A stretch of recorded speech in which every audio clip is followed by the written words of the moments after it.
خادم سے کہنے لگے کہ مجھے پتہ چلا ہے یہاں فلاں جگہ کچھ غریب لوگ آئے ہیں، تو اس طرح کرنا، جو اچھا اونٹ ہے نا میرے اونٹوں میں سے اچھا اونٹ، وہ ذبح کر کے نا تو ان سارے گھروں میں تقسیم کر دو، جتنا گوشت وہاں بھیجو گے اتنا ہی میرے گھر میں بھی بھیج دینا۔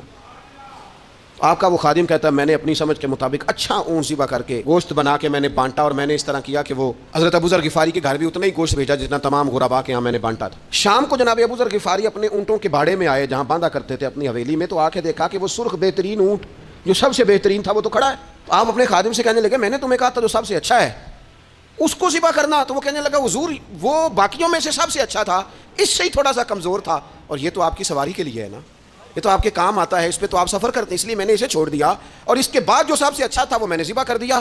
تو حضرت ابو ذر غفاری فرمانے لگے تو شاید سمجھا نہیں، میں اسے بھی سواری کے لیے رکھنا چاہتا تھا پر اپنی آخرت کی سواری کے لیے۔ میرا دل تھا وہ جو آخرت میں سفر کرنا ہے نا، دشوار گزار گھاٹیاں ہیں، ان گھاٹیوں کے لیے وہ اونٹ میرے کام آ جائے گا، لہذا میں نے تجھے کہا تھا جو سب سے بہتر ہو وہ دے دینا تاکہ ذرا میری آخرت کی سواری بن جائے، تاکہ میں ذخیرہ کر لوں۔ بڑا دیا بال بچوں کو، بڑا دیا۔ میں نے ایک صاحب سے وہاں کہا کہ اتنا خوف کس بات کا؟ کہنے لگے جی مجھے تو زیادہ ہجوم آ جائے تو میرا سانس نہیں نکلتا، تو قبر میں تو کھڑکی کوئی نہیں، تو تصور سوچ سوچ کے میں ڈرتا ہوں۔ تو میں نے کہا ڈاکٹر صاحب ماں کے پیٹ میں جو رب آکسیجن دیتا ہے وہ قبر میں بھی دے گا۔ تو انہوں نے آپ کی طرح سبحان اللہ نہیں کی، کیونکہ وہ ڈاکٹر صاحب تھے نا، سیانے بندے کو سمجھانا بھی کافی سیانے بندے کا کام ہے، وہ زیادہ سیانے تھے، لیکن نا سوتے کو جگانا تو کام ہے، اور اگر جاگتے کو جگانا پڑ جائے تو بہت مشکل کام ہوتا ہے۔ وہ ڈاکٹر صاحب تھے، وہ کہنے لگے جی حضرت صاحب وہ تو ماں سانس لیتی ہے تو وہ بچے کو جاتا ہے، وہ آکسیجن ماں کے سانس کی بنیاد پہ ملتی ہے، تو قبر میں وہ کیسے ہوگا؟ میں نے کہا چلیں ٹھیک ہے ڈاکٹر صاحب آپ کی یہ دلیل بھی مان لیتے ہیں، وہ جو انڈے سے بچہ نکلتا ہے وہ چاروں جانب کوئی سوراخ ہوتا ہے؟ ڈاکٹر صاحب نے قلم چھوڑ دیا، رکھ دیا۔ میں نے کہا چلو یہ بھی بتاؤ زندہ ہی نکلتا ہے؟ کہنے لگے بالکل۔ تو میں نے کہا سونا بھی نکلتا ہے؟ کہنے لگے بڑا ہی پیارا ہوتا ہے۔ میں نے کہا انشاءاللہ جب ہم قبروں سے نکلیں گے مصطفیٰ کا صدقہ، یوم نحشر المتقین الی الرحمن وفدا، رب کہتا ہے تم جب نکلو گے نا قبروں سے، متقی مومن جب نکلیں گے تو رب کی بارگاہ میں مہمان بنا کر پیش کیے جائیں گے۔ اے رب دے پرونے ہون گے قیامت میں، وہ مہمان بنا کر پیش کیے جائیں گے اللہ کی بارگاہ، مہمان بنا کر۔ دوستو قبر صرف دوزخ کا گڑھا نہیں ہے، دوزخ کا گڑھا بھی، لیکن اس کے لیے جس نے دنیا میں رہ کے صرف دنیا کٹھی کی، آخرت کے لیے جمع کچھ نہیں کیا، اور جس نے یہاں رہ کے وہاں کے لیے کوشش کی، صبح سے شام تک ڈرا کہیں میرا رب ناراض نہ ہو جائے، کہیں حضور کی بتائی ہوئی حدیں معاذ اللہ مجھ سے کراس نہ ہو جائے، جس نے محتاج زندگی گزاری اس کی قبر گڑھا نہیں، کھڈا نہیں، بلکہ حضور فرماتے ہیں روضۃ من ریاض الجنہ، اس کی قبر تو باغ ہے، باغ۔ ایک منٹ کے لیے صرف سوچنا، بندہ فوت اور سیدھا اسے باغ میں چھوڑا ہے کوئی، باغ ہے قبر، باغ، اور باغ بھی معمولی نہیں، معمولی کیاری نہیں، روضۃ من ریاض الجنہ، جنت کے باغوں میں سے باغ، اور باغ اتنا سونا ہے جس میں آنکھ کھلے گی تو پہلی زیارت ہی مدینے والے رسول کی نصیب ہوگی۔ تو خوف آتا ہے وہاں جاتے ہوئے۔ پہلے بھی میں نے کہا تھا پھر کہتا ہوں، وہ مرحوم آسی نے کہا تھا آج پھولے نہ سمائیں گے کفن میں آسی، وہ قبر کی رات ہے ان سے ملاقات کی رات، آج تو ملاقات۔ تو یہ جو عقیدہ آخرت ہے یہ انسان کو بزدل نہیں کرتا، بہادر کر دیتا ہے۔ جو لوگ عقیدہ آخرت نہیں رکھتے بزدل ہو جاتے ہیں، اور لازمی طور پر بزدل ہو جاتے ہیں۔ اسی طرح یہ جو عقیدہ آخرت ہے یہ صبر و تحمل پیدا کرتا ہے انسانی زندگی میں، ٹھہراؤ پیدا کرتا ہے۔ انسان محسوس کرتا ہے کہ کل دنیا یہ نہیں، آگے بھی اللہ بڑا کچھ عطا فرمانے والا ہے۔ اس کے مزاج کے اندر تحمل، بردباری، سکون رہتا ہے، یعنی نہیں بھی اگر کسی مظلوم کو انصاف مل سکا دنیا میں تو وہ پھر بھی بے صبرا نہیں ہوتا، وہ ٹھہراؤ کا شکار ہے، اسے پتہ ہے قیامت کے دن بھی ایک عدالت لگے گی، اللہ کی بارگاہ میں جانا ہے۔ نبی پاک علیہ الصلوۃ والسلام نے فرمایا اگر سینگوں والی بکری نے بغیر سینگوں والی بکری کو تکلیف دی ہوگی تو قیامت کے دن اسے بھی بدلہ دینا پڑے گا۔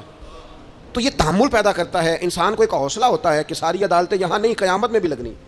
جب انسان عقیدہ آخرت رکھتا ہے نا تو پھر اس کے لیے نا رب کے رستے میں خیرات کرنا بڑا آسان ہو جاتا ہے۔ پھر نا وہ محسوس کرتا ہے کہ میں نے سارا کچھ یہاں کے لیے جمع نہیں کرنا، کچھ میں نے وہاں کے لیے بھی جمع کرنا ہے۔ وہ پھر اپنی آخرت کے لیے کچھ نہ ایک بینک آخرت کا بھی بنا لیتا ہے، اس میں بھی کچھ نہ کچھ جمع کراتا رہتا ہے۔ اسے پتہ ہوتا ہے کہ میں نے اللہ کی بارگاہ میں حاضر ہونا ہے، وہاں کی بھی کچھ نہ کچھ تیاری۔ نبی پاک صلی اللہ تعالیٰ علیہ وسلم نے بکرا بھیجا گھر میں ذبح کرنے کے لیے، تو سرکار تشریف لائے سر شام، تو فرمایا کیا بنا؟ عرض کی یا رسول اللہ صلی اللہ تعالیٰ علیہ وسلم سارا بانٹ دیا ہے، محلے داروں میں، رشتہ داروں میں، غریبوں میں سارا بانٹ دیا، بکرے کی ایک دستی صرف بچی ہے آپ کے لیے رکھی ہے۔ تو حضور نے توجہ کیا دلائی، محبوب نے کس طرف رخ کیا؟ حضور فرمانے لگے اپنے اہل خانہ سے، ازواج مطہرات سے، کریم فرمانے لگے عائشہ وہ جو تم نے بانٹ دیا نا وہ سارا ہی بچ گیا ہے، وہ سارا ذخیرہ ہو گیا، وہ جمع ہو گیا ہے آخرت کے لیے، وہ ہمارے پاس بچ گیا ہے۔ یہ جو تم سمجھتے ہو نا یہ بچا کے رکھا ہے، یہ تو ہم استعمال کر لیں گے، وہ ہم نے سیف کر لیا ہے، وہ بچ گیا ہے۔ اسلامی عقائد میں سے نا ایک بنیادی عقیدہ آخرت ہے۔ جن چیزوں پر انسان ساری زندگی اعمال کرتا ہے وہ چیزیں ہوتی ہیں جو اس کے عقیدے میں شامل ہوتی ہیں۔ عقیدہ جس طرح کا ہوتا ہے اسی طرح کا انسان عمل کرتا ہے، جو اس کی سوچیں ہوتی ہیں، جو افکار ہوتے ہیں، اسی طرح اپنے شب و روز گزارتا ہے۔ جن لوگوں کا عقیدہ آخرت مضبوط ہوتا ہے نا کہ ہم نے اللہ کی بارگاہ میں کھڑے ہونا ہے، ہم نے اس کی بارگاہ میں جا کے اپنے اعمال کا حساب دینا ہے، عقیدہ آخرت مضبوط ہو تو لازمی طور پر اعمال سنور جاتے ہیں۔ انسان جواب دہی کے تصور کے ساتھ اپنے معاملات زندگی کو بار بار صحیح کرنے کی کوشش کرتا ہے۔ عقیدہ آخرت اسلامی عقائد میں بنیادی فکر کا عقیدہ ہے، اساس ہے عقائد۔ اگر کسی شخص کا یہ خیال ہو جائے کہ میں بس یہی زندگی ہے، کھا لو پی لو موج کرو، تو ظاہر ہے وہ فنا کا نام جب رکھ لے گا زندگی کو اور وہ دوبارہ اٹھنے کا قائل ہی نہیں ہوگا تو وہ تو کسی قانون کا پابند ہی نہیں رہے گا، وہ تو کسی چیز کی پابندی نہیں کرے گا، کسی چیز سے پرہیز نہیں کرے گا، من چاہی زندگی گزارے گا۔ عقیدہ آخرت، اللہ کی بارگاہ میں کھڑا ہونے کا تصور، یہ انسان کو سوار دیتا ہے۔ یہ ایک ایسا مراقبہ ہے جو تزکیہ نفس کر دیتا ہے، انسان کا باطن سنور جاتا ہے، اخلاقیات میں تبدیلی آتی ہے۔ پھر کوئی کیمرہ بھی نہ لگا ہو نا، کوئی بھی نہ دیکھ رہا ہو تو بندہ پھر بھی نیک ہو جاتا ہے، کیونکہ اس کا خیال ہوتا ہے میرا رب مجھے دیکھ رہا ہے، صبح قیامت میں اپنے رب کی بارگاہ میں کھڑا کیا جاؤں گا۔ تو عقیدہ آخرت کی مضبوطی، اس تصور کا مضبوط ہونا امت مسلمہ کے لیے نہایت ہی ضروری ہے۔ آپ دیکھیے قرآن مجید فرقان حمید ہماری توجہ دلاتا ہے، اور سورۃ القیامہ کے اندر اللہ کریم نے ارشاد فرمایا ایحسب الانسان، کیا آدمی اس گھمنڈ میں ہے، کیا انسان کا یہ خیال ہے ان یترک سدی، کہ اسے آزاد چھوڑ دیا جائے گا، اس سے پوچھا نہیں جائے گا؟ کیا انسان یہ سمجھتا ہے اس سے کوئی سوال؟ ایحسب الانسان، کیا انسان اس گمان میں ہے، اس گھمنڈ میں ہے ان یترک سدی، کہ اسے آزاد چھوڑ دیا جائے گا، کوئی پوچھنے والا نہیں ہوگا؟ اسے آزاد نہیں چھوڑا جائے گا، اس پر پابندیاں ہیں، اس پر کچھ قیود ہیں، اسے کچھ حدود بتائی گئی ہیں، اسے ایک دائرہ کار دیا گیا ہے، اسے بتایا گیا ہے کہ یہ حلال ہے، یہ حرام ہے، یہ تیرے لیے جائز ہے، یہ تیرے لیے جائز نہیں ہے۔ اس چیز کی حد تک تو آگے بڑھ سکتا ہے، یہاں سے اس لائن کو تو کراس نہیں کر سکتا، اس پر پابندیاں ہیں، ان پابندیوں کے بیچ رہ کے وہ زندگی گزارے گا۔ اور یہ بھی یاد رکھے، یہ آیت ایک دوسرا معنی یہ دیتی ہے کہ یہ مت سمجھے کہ صبح قیامت اسے چھوڑ دیا جائے گا، اس سے پوچھا جائے گا، اس سے سوال کیا جائے گا۔ اللہ کی بارگاہ میں جب یہ کھڑا ہوگا تو اسے اپنے اعمال کا حساب دینا ہو۔ لازمی طور پر ایک عدالت صبح قیامت لگے گی، جس عدالت میں مجرم پیش ہوں گے، انہیں اپنے جرموں کا حساب دینا ہے، ظالموں کو کھڑا کیا جائے گا، ان سے ان کے ظلم کے بارے میں باز پرس ہو۔ تو لازمی طور پر عقیدہ آخرت کی مضبوطی انسان کو مضبوط کرتی ہے، اس کے اعمال پر پیرے بیٹھ جاتے ہیں، وہ پھونک پھونک کر قدم رکھتا ہے، سوچ کر جملے بولتا ہے، وہ کوئی بھی معاملہ کرتا ہے تو اس میں اس کا خیال ہوتا ہے کہ میں نے دنیا سے چلے جانا ہے، میرے پاس پتہ نہیں کتنا وقت بچا ہے، لہذا مجھے آخرت میں پیش ہونا ہے اپنے معاملات کی آسانی کے لیے، وہاں کی آسانی کے لیے میں یہاں تھوڑا سوچ سمجھ کے چلوں۔ رب فرماتا ہے تجھے ایسے ہی آزاد نہیں چھوڑا جائے گا، آزاد پنچھیوں جیسی زندگی نہ گزار، صبح قیامت کے معاملات کو پیش نظر رکھ، اس پر غور کر۔ یہ تصور گھر کے باہر بھی پورا مضبوط ہونا چاہیے اور گھر کے اندر بھی پورا مضبوط ہونا چاہیے۔ انسان اپنے مالک سے ڈرے اور قیامت کے دن اس کی بارگاہ میں حاضری کا یقین رکھے، اور وہ یاد رکھے کہ یہاں جو کچھ، وہ دیکھے نا بچوں کو استاد پڑھاتا ہے، محنت کراتا ہے، اگر بچے نہیں پڑھتے تو ڈانٹتا بھی ہے، سمجھاتا بھی ہے، قائل بھی کرتا ہے، اور جب وہ آخری بات کرتا ہے تو پھر وہ پتہ کیا کہتا ہے؟ چلو ٹھیک ہے، اگر نہ پڑھو گے تو امتحان تو آنا ہی ہے نا، رزلٹ تو آنا ہے، پیپر میں بیٹھو گے نہیں آئے گا، فیل ہو جاؤ گے۔ یہ لاسٹ پر یہ بات ضرور ہوتی ہے، یہ امتحان دینے کا تصور اور امتحانی سینٹر میں جانے کا خیال طالب علم کو مجبور کرتا ہے کہ میں اسباق تیار کروں، میں بار بار اس پر غور کروں، میں کتاب کو سمجھوں، میں اس کو حل کروں چیزوں کو، تاکہ جب میں مرکز میں جاؤں پرچہ دینے کے لیے امتحانی سینٹر میں تو پھر مجھے پریشانی کوئی نہ ہو۔ بس سمجھانے کے لیے بات عرض ہے کہ یہاں لوگوں کو بتایا جاتا ہے، قائل کیا جاتا ہے، یہ حلال ہے، یہ حرام ہے، یہ تیرے لیے ٹھیک نہیں ہے، یہ تیری حدود ہیں، یہ تیرے قیود ہیں، یہ تیرا دائرہ کار ہے، لیکن اگر پھر بھی کوئی بندہ باز نہ آئے، پھر بھی کوئی شخص باز نہ آئے، تو پھر اس کو کہا جائے گا صبح قیامت اللہ خود حساب لے لے گا، پھر تجھے مالک اپنے سامنے کھڑا کرے گا، ثم لتسألن یومئذ عن النعیم، پھر وہ تجھ سے ایک ایک نعمت کے بارے میں سوال کر لے گا، پھر تجھے جواب دینا ہوگا۔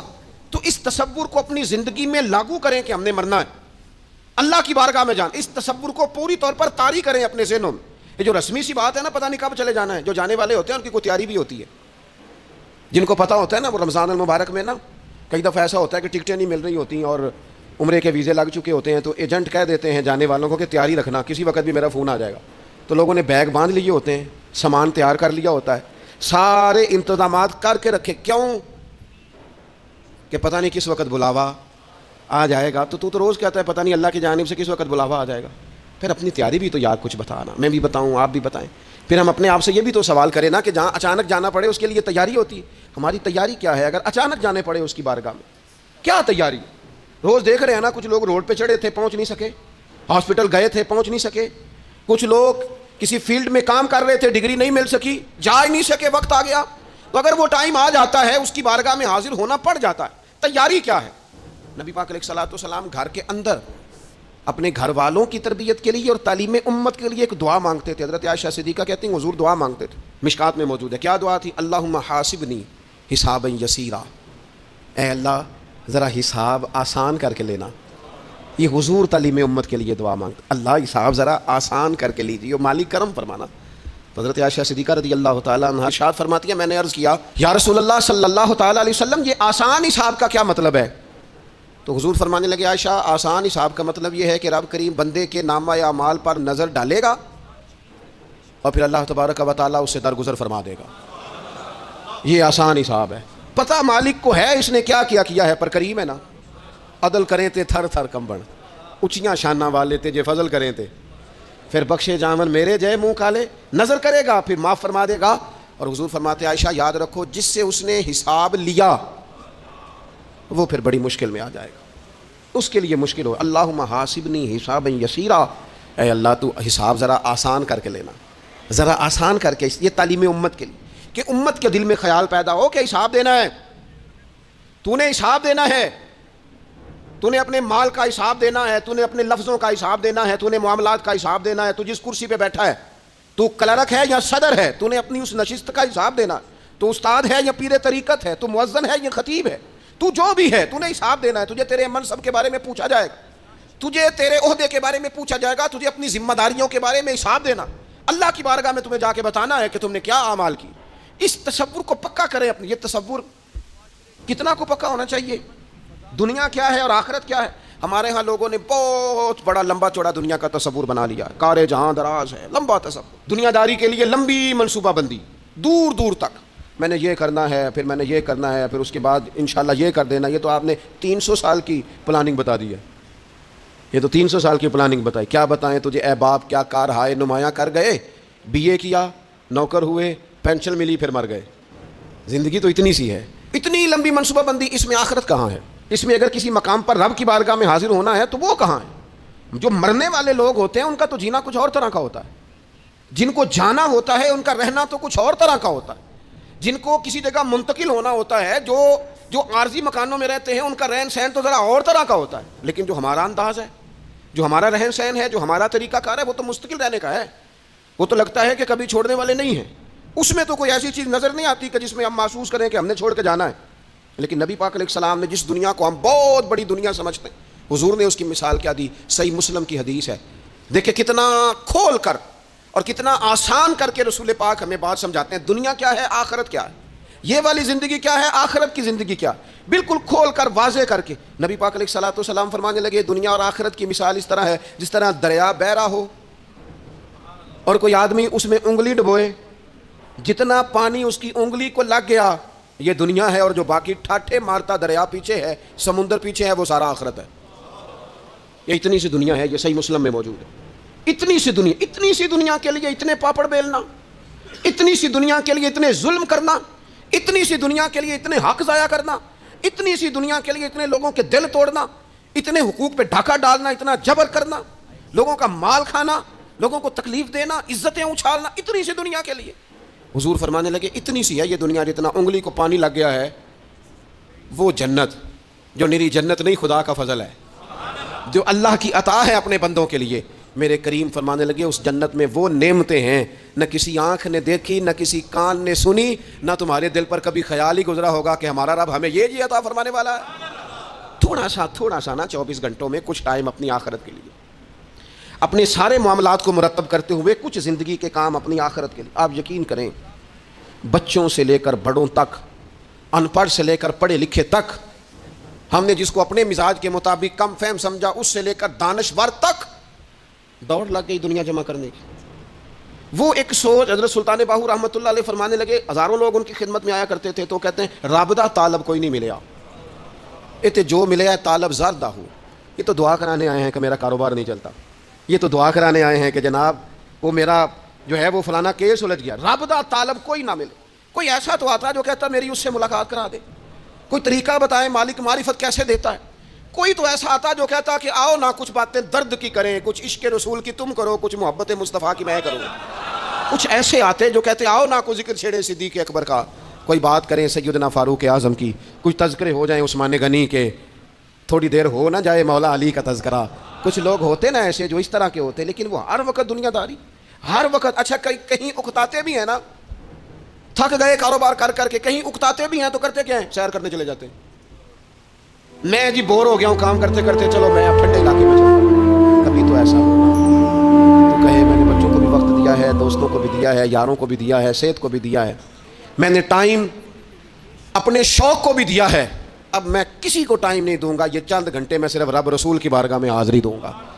تو ذرا جم کے قرآن پاک پڑھے، تو ذرا ذوق سے درود پاک پڑھے، تو ذرا شوق سے میرے محبوب کی نعت سنے، تو سارا زمانہ بھول جائے اور تو راج راج کے دعا مانگے، اپنے رب کی بارگاہ میں اپنی پریشانیاں عرض کرے، اپنے اندر کی کیفیت بیان کرے، دل جو سخت ہو گیا ہے، ذہن جو سخت ہو گیا ہے، جو طبیعت میں وہ نورانیت نہیں آ رہی، اس کی تو بات کرے، تو اپنے رب کی بارگاہ میں معافی کا سوال کرے، تو اس سے قیامت کے دن درگزر کرنے کے لیے عرض کرے، کچھ تو ایسا ٹائم نکلے۔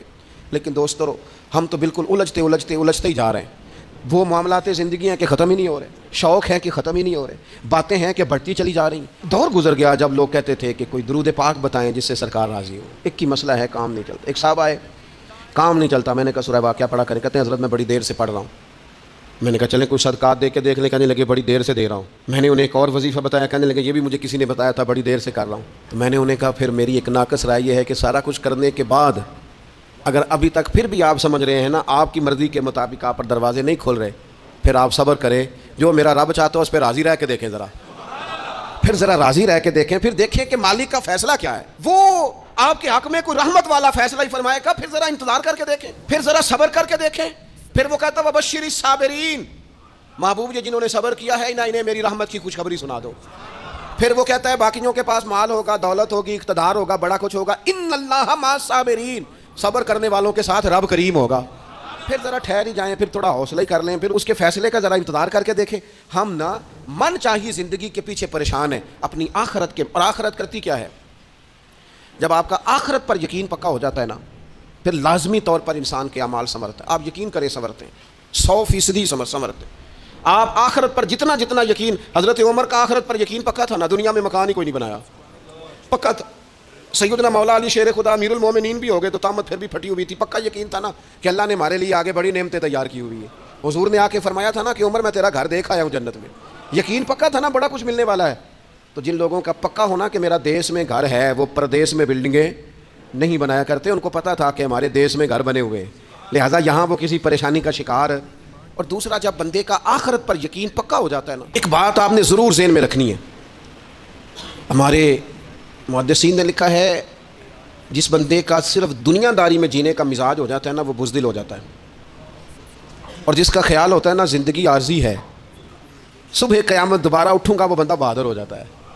جس کا خیال ہے نا یہی کچھ ہے، کھا لو پی لو بس، یہ زندگی ختم ہو گئی تو ختم ہو گئی، مر گئے تو مر گئے، ختم ہو گئے، فنا ہو گئے، ان لوگوں کا مزاج بزدلانہ ہو جاتا ہے، جرت مند نہیں رہتے۔ اور جن کا یہ خیال ہوتا ہے نا مرنے کے بعد بھی اٹھنا ہے، ایک نئی زندگی اللہ عطا کرے گا، وہ لوگ پھر موت سے گھبراتے نہیں، انہیں مرنے سے ڈر نہیں لگتا۔ پھر موت کا لفظ کوئی بندہ سنا کے انہیں بلیک میل نہیں کر سکتا، وہ بندے طاقتور ہو جاتے، با ہمت ہو جاتے۔ حضرت جابر بن عبداللہ فرماتے ہیں، بخاری میں حدیث ہے، فرماتے ہیں ایک احد والے دن ایک صحابی کھجور کھا رہے تھے، تو کھجور کھاتے کھاتے انہوں نے نبی پاک صلی اللہ تعالیٰ علیہ وسلم کی خدمت میں عرض کی، حضور اگر میں آج شہید ہو جاؤں تو کہاں جاؤں گا؟ تو محبوب فرمانے لگے میرا رب اپنے فضل سے تجھے جنت عطا کرے گا۔ حضرت جابر بن عبداللہ رضی اللہ تعالیٰ عنہ فرماتے ہیں اس بندے نے کیا کیا، اس نے نا کھجور جتنی کھا لی تھی کھا لی، باقی نکال دی منہ سے، تلوار لی، میدان میں گئے، شہید ہو گئے۔ سبق ہمیں کیا دیا؟ کہنے لگے جب مرتے ہی اللہ تعالیٰ جنت عطا کرے گا، پھر کھجور کھاتے کھاتے رہنے والی دیر بھی کیوں کرنی ہے؟ پھر چھوڑو، جنت میں جا کے اللہ کے دیے ہوئے انعام کھائیں گے۔ کھجور کھانے کی بھی دیر برداشت نہیں کی، یہ آخرت کا اجر، آخرت میں رب کی بارگاہ میں کھڑے ہونے کا تصور بندے کو طاقتور کر دیتا. وہ بزدل. اقبال کیا کہتے ہیں؟ اقبال کہتے ہیں موت کو سمجھے ہیں غافل اختتام میں زندگی، یہ ہے شام میں زندگی، پھر صبح دوام میں زندگی. اور حضرت بلے شاہ بھی بول پڑے. وہ کہنے لگے عرش فرشتے بانگا ملیاں مکے پہ گیا شور، بلے شاہ آسان نہیں مرنا، یہ تے مر گیا ہی کوئی ہور. یہ تو کسی. اور پھر ایک اور درویش بولے، وہ کہنے لگے وارث شاہ او کدو مردے، وارث شاہ او کدو مردے جنہ کیتیاں نیک کمائیاں نے. وہ تو اللہ کی بارگاہ میں انعام پاتے ہیں. ایک پل ہے موت، اس پل سے گزرتے ہیں، پھر رب کا فضل انہیں ملتا ہے. میں کئی دفعہ کہہ چکا ہوں، پھر کہتا ہوں، یہ جب بہت ٹینشن بن گئی نا، ڈپریشن بہت بڑھ گیا، کووڈ-19 کے دن تھے، کرونا کے، تو مجھے ایک سرکاری ادارے میں بلایا گیا جہاں اس عملے کو میں نے گفتگو کرنی تھی، اس عملے سے جو مریضوں کو دیکھ رہا تھا. کہنے لگے مجھے وہاں کے جو ہیڈ تھے، کہنے لگے پیر صاحب بڑا ڈپریشن بڑا ہے، لوگ ڈر رہے ہیں. وقتی طور پہ خوف بھی بڑا تھا. تو میں نے ایک صاحب سے وہاں کہا کہ اتنا خوف کس بات کا؟ کہنے لگے جی مجھے تو زیادہ ہجوم آ جائے تو میرا سانس نہیں نکلتا، تو قبر میں تو کھڑکی کوئی نہیں، تو تصور سوچ سوچ کے میں ڈرتا ہوں. تو میں نے کہا ڈاکٹر صاحب، ماں کے پیٹ میں جو رب آکسیجن دیتا ہے وہ قبر میں بھی دے گا. تو انہوں نے آپ کی طرح سبحان اللہ نہیں کی، کیونکہ وہ ڈاکٹر صاحب تھے نا. سیانے بندے کو سمجھانا بھی کافی سیانے بندے کا کام ہے. وہ زیادہ سیانے تھے. لیکن نا سوتے کو جگانا تو کام ہے، اور اگر جاگتے کو جگانا پڑ جائے تو بہت مشکل کام ہوتا ہے. وہ ڈاکٹر صاحب تھے. وہ کہنے لگے جی حضرت صاحب، وہ تو ماں سانس لیتی ہے تو وہ بچے کو جاتا ہے، وہ آکسیجن ماں کے سانس کی بنیاد پہ ملتی ہے، تو قبر میں وہ کیسے ہوگا؟ میں نے کہا چلیں ٹھیک ہے ڈاکٹر صاحب، آپ کی یہ دلیل بھی مان لیتے ہیں. وہ جو انڈے سے بچہ نکلتا ہے، وہ چاروں جانب کوئی سوراخ ہوتا ہے؟ ڈاکٹر صاحب نے قلم چھوڑ دیا، رکھ دیا. میں نے کہا چلو یہ بھی بتاؤ زندہ ہی نکلتا ہے؟ کہنے لگے بالکل. تو میں نے کہا سونا بھی نکلتا ہے؟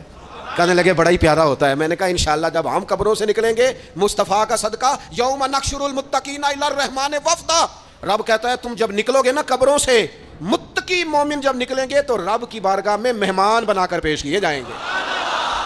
اے رب دے پرونے ہون گے قیامت میں، وہ مہمان بنا کر پیش کیے جائیں گے اللہ کی بارگاہ، مہمان بنا کر.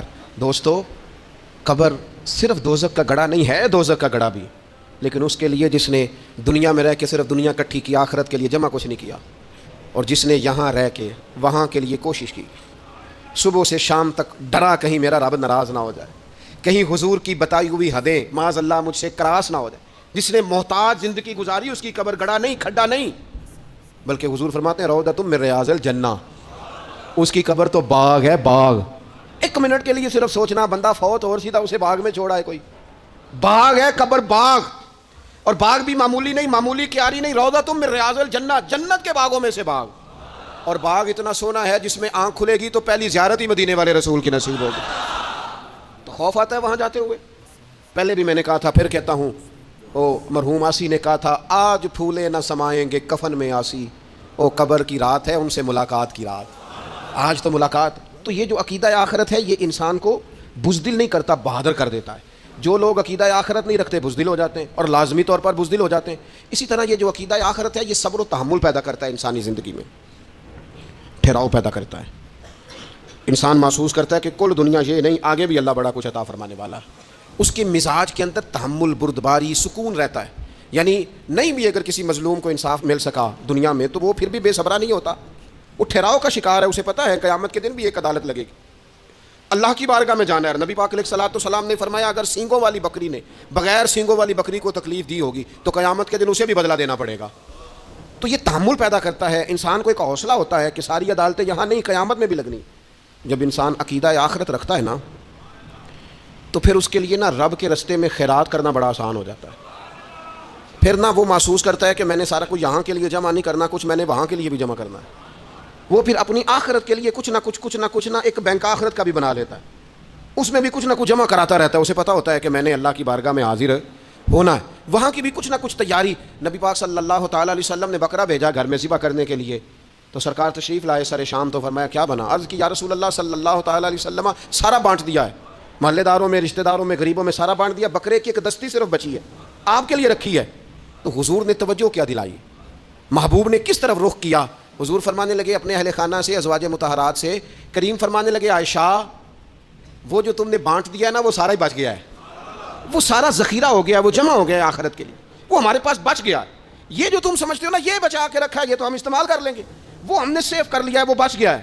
حضرت ابو ذر غفاری رضی اللہ تعالیٰ عنہ اپنے خادم سے کہنے لگے کہ مجھے پتہ چلا ہے یہاں فلاں جگہ کچھ غریب لوگ آئے ہیں، تو اس طرح کرنا جو اچھا اونٹ ہے نا میرے اونٹوں میں سے، اچھا اونٹ، وہ ذبح کر کے نا تو ان سارے گھروں میں تقسیم کر دو، جتنا گوشت وہاں بھیجو گے اتنا ہی میرے گھر میں بھی بھیج دینا۔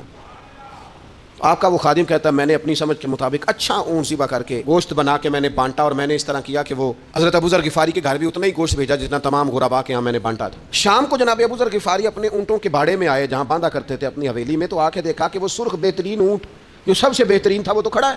آپ اپنے خادم سے کہنے لگے میں نے تمہیں کہا تھا جو سب سے اچھا ہے اس کو ذبح کرنا، تو وہ کہنے لگا حضور وہ باقیوں میں سے سب سے اچھا تھا، اس سے ہی تھوڑا سا کمزور تھا، اور یہ تو آپ کی سواری کے لیے ہے نا، یہ تو آپ کے کام آتا ہے، اس پہ تو آپ سفر کرتے ہیں، اس لیے میں نے اسے چھوڑ دیا، اور اس کے بعد جو سب سے اچھا تھا وہ میں نے ذبح کر دیا۔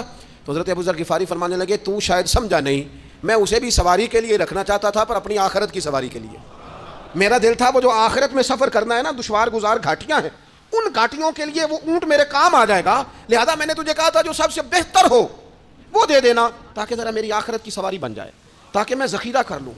بڑا دیا بال بچوں کو، بڑا دیا بہن بھائیوں کو، بڑا دیا دوست احباب کو، بڑے قرضے دیے ادھر ادھر، لیکن ساری زندگی دیے، ایک موقع پر صرف آپ نے کسی کو انکار کیا نہ، ایک موقع پر، تو وہ پچھلے جو 99 دفعہ آپ نے دیا ہوتا ہے وہ اس کا بھی منکر ہو جاتا ہے، وہ کہتا ہے تو نے کبھی کام ہی نہیں آیا، وہ تو نے تو میری امید ہی توڑ دی۔ وہ سارے شکوے ساری زندگی کہاں خرچ کر دی بھلا، کس مقام پر؟ اور یہاں حال یہ ہے کہ حضور فرماتے ہیں جب تو صدقہ دیتا ہے تو رب اسے اپنے دستے قدرت میں لیتا ہے، اور اس طرح تمہارے صدقے کو پالتا ہے جس طرح تم اپنے گھر میں بچڑا نہیں پالتے، اس طرح صبح قیامت تمہیں وہ نتیجے کے طور پر پلا ہوا صدقہ ملے گا۔ ہم اپنی آخرت کو چونکہ اس لیول پر یقین نہیں لاتے الا ماشاءاللہ، لہٰذا اس کی تیاری کے لیے ذخیرہ نہیں کرتے، اپنی آخرت کی تیاری کے لیے ذخیرہ کریں اور کوشش کریں کہ اور یہ عقیدہ اپنی اولادوں میں، اپنے متعلقین میں، اپنے احباب میں اس کو راسخ کریں، کوئی نہ کوئی بات عقیدہ آخرت کی، قیامت کی، ضرور اس کا تذکرہ کریں، ان باتوں کو اپنی زندگی کا حصہ بنائیں۔ اگر عقیدہ آخرت نہ ہو تو دنیا کی ساری چیزیں ویسے ہی لوگوں کو عجیب لگنے لگ جائیں، اگر کوئی قیامت ہی قائم نہ ہو تو مظلوم رہ گیا، ظالم نے تو پھر ظلم ہی کمایا، وہ تو پھر دندناتا پھرے گا۔ تو رب کہتا ہے ایحسب الانسان ان یترک سدی، کیا انسان سمجھتا ہے کہ اسے یوں ہی چھوڑ دیا جائے گا، کوئی اسے آزاد ہی چھوڑ دیا جائے گا، کچھ پوچھا ہی نہیں جائے گا؟ صبح قیامت سوال ہوں گے، رب کی بارگاہ میں حاضری ہوگی، اللہ کے حضور سوالات کے جواب دینے ہوں گے۔ لہٰذا اپنی زندگی کے اعمال کو مرتب کرتے وقت، کوئی بھی کام کرتے وقت ایک تصور ضرور ذہن میں رکھیں کہ مجھے صبح قیامت اس کا حساب دینا ہے۔ یہ جو جواب دہی کا تصور ہوتا ہے یہ انسان پر پہرے دار ہوتا ہے، یہ اس کو مضبوط کرتا ہے، اس کی عقیدے کی بنیادیں اس کے عمل کو طاقتور کر دیتی ہیں۔ لہٰذا عقیدہ آخرت اپنے بچوں میں، آنے والی نسلوں میں، آپ دیکھیں حضور نے یہ عقیدہ آخرت مضبوط کر دیا تھا نا، تو پھر سیدہ فاطمہ زہرا نے کچے مکان میں ساری زندگی گزار دی۔ پھر محبوب پاک نے دیکھا کہ وہ اونٹ کے بالوں کی بنی ہوئی چادر اوڑھ کے چکی پیس رہی ہیں، تو محبوب نے یہ نہیں فرمایا کہ اللہ آسانی کر دے گا، اچھا وقت آ جائے گا تو فکر نہ کرنا، یہ مشکل نہ۔ محبوب کریم نے فرمایا فاطمہ دنیا میں تھوڑی مشقت برداشت کرو، اللہ آخرت کی ساری سعادتیں آپ کو ہی عطا فرمائے گا۔ گویا کریم نے فرمایا آپ کو یوں ہی زندگی گزارنی ہے، یہی طرز رکھنی ہے، اسی طرح ہی آپ کو وقت گزارنا ہے، جو آرام کا وقت ہے وہ اللہ تعالیٰ جنت میں عطا کرے گا۔ عقیدہ آخرت کی مضبوطی تھوڑا سا، ہمارے ایک بڑے قریبی دوست تھے، بڑا میرا ان سے پیار تھا، 34.5 سال عمر، خود ہارٹ اسپیشلسٹ ڈاکٹر، لیکن یہ پچھلے ہفتے وہ مریضوں کو چیک کر کے نیچے آ کے دفتر میں بیٹھے، ایک تو لوگ کہتے ہیں نا ہسپتال پہنچ جاتا تو شاید بچ جاتا، تو ہاسپٹل کے اندر ہی تھے، اور ابھی چڑھتی جوانی 34-35 سال عمر، لیکن کمال یہ تھا کہ میرے جیسے کئی لوگوں نے بھی آنسو اس لیے بہائے کہ اتنی چڑھتی جوانی میں اتنے خوبصورت ماحول کے اندر بھی انہوں نے مزاج خیر خائی کا بنایا ہوا تھا، ہر شخص سے حسن کلام اور رب رسول کی طرف اپنا لگاؤ، نماز کی پابندی، جب بھی حال پوچھنا تو کہتے تھے اللہ اور اس کے رسول کا فضل ہے۔ تو اپنی زندگی میں جن لوگوں کا تصور آخرت مضبوط ہو جاتا ہے وہ کئی دفعہ جلدی بھی سمٹ کر چلے جائیں تو ان کے حق میں رحمت والے فیصلے ہوتے ہیں۔ اللہ تعالی ہمیں سمجھنے کی توفیق عطا کرے۔